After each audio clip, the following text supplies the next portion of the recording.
నేను మీ డాక్టర్ కాసం వెంకటేశ్వర్లు, బీజేపీ రాష్ట్ర ఉపాధ్యక్షులు.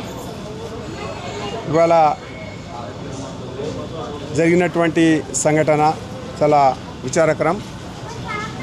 మన న్యూస్ ఛానల్ రిపోర్టర్ సోదరుడు లెజెండ్ టీవీ ప్రవీణ్ పైన రాళ్లతోటి దాడి చేస్తే తలకు గాయమైంది. నిజంగా ఇది సరైనటువంటి విధానం కాదు.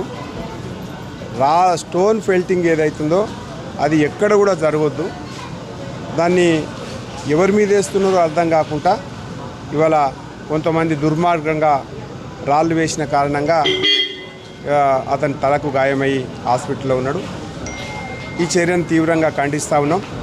కాంగ్రెస్ పార్టీ ఎందుకో మరి అర్థం కావట్లేదు. అధినాయకత్వం నుంచి కింది నాయకత్వం వరకు రాజకీయ విలువలను పక్కకు పెట్టేసి ప్రజాస్వామ్య ప్రక్రియను పక్కకు పెట్టేసి ఇష్టానుసారంగా ప్రవర్తించడం చాలా దుర్మార్గం.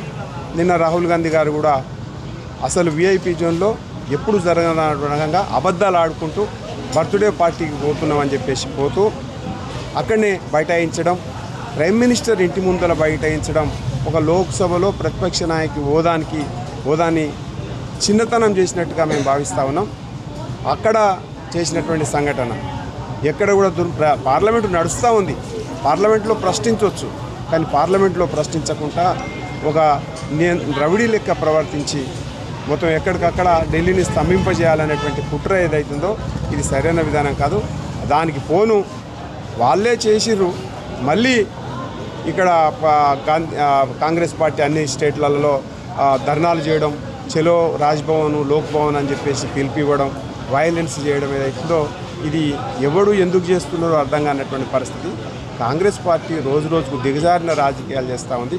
దాని పర్యవసానంగా ఇలా స్టోన్ పెల్టింగ్, ఢిల్లీలో స్టోన్ పెల్టింగ్ ఎక్కడ పడితే అక్కడ కాక్రోచ్ జనతా పార్టీ పేరు మీద యాంటీ సోషల్ ఎలిమెంట్స్ రాళ్ళు విసిరేయడం, పోలీసులను కొట్టడం, జర్నలిస్టులను కొట్టడం ఇది పరిపాటిగా మారిపోయింది. దాన్ని సమర్థిస్తున్నట్టు కాంగ్రెస్ పార్టీ నిరసనలు చేయడం, ఆ నిరసనలో కాంగ్రెస్ పార్టీ కార్యకర్తలు రాళ్ళు వేసి ఇవాళ లక్ష్యంగా బీజేపీ కార్యకర్తలు లక్ష్యంగా చేసుకుని రాళ్ళు వేస్తే జర్నలిస్టులకు దెబ్బలు జరగడం ఏదైతుందో ఇది సరైనటువంటి విధానం కాదు. ఇటువంటి సంఘటనలు పునరావృతం కాకుండా చూడాలని చెప్పేసి కాంగ్రెస్ పార్టీ నాయకత్వాన్ని కోరుతాను.